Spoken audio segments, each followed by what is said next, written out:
درخت اور سنہری پرندہ۔ ایک وقت کی بات ہے، ایک چھوٹے سے گاؤں میں ایک بچہ رہتا تھا جس کا نام علی تھا۔ علی ایک بہت ہی شرارتی اور متجسس بچہ تھا۔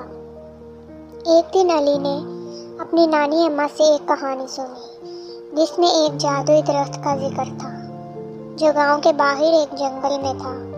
نانی اماں نے بتایا کہ اس درخت کی شاخوں میں ایک سنہری پرندہ رہتا ہے جو لوگوں کی خواہشات پوری کرتا ہے۔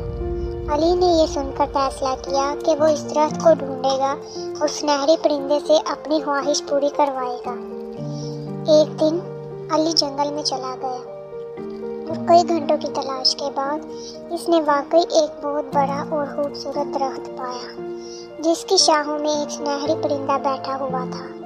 پرندے نے علی کی طرف دیکھا اور میٹھے لہجے میں کہا، تم یہاں کیوں آئے ہو بچے؟ علی نے جواب دیا، میں سنہری پرندے سے ملنے آیا ہوں تاکہ وہ میری خواہش پوری کر دے۔ پرندے نے مسکراتے ہوئے کہا، اچھا تو بتاؤ تمہاری خواہش کیا ہے؟ علی نے کہا، میں چاہتا ہوں کہ میرے گاؤں کے تمام بچے خوش رہیں اور کبھی بھی اداس نہ ہوں۔ سنہری پرندہ علی کی نیک دل کی تعریف کرتے ہوئے بولا، تمہاری خواہش بہت خوبصورت ہے اور میں اسے ضرور پوری کروں گا۔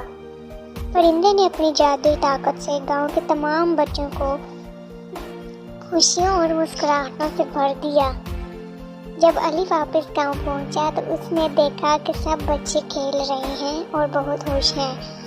اس دن کے بعد علی نے سیکھا کہ حقیقی خوشی دوسروں کی خوشی میں ہے، اور گاؤں کے لوگ ہمیشہ اس جادوئی درخت اور سنہری پرندے کی کہانی کو یاد کرتے رہے جو علی کی نیک دل اور محبت کی علامت تھی۔ بچوں، آپ بھی دوسروں کی خوشیوں کا خیال رکھیں۔ اگر آپ کو ہماری یہ ویڈیو پسند آئی ہو تو لائک اور سبسکرائب کرنا نہ بھولیں۔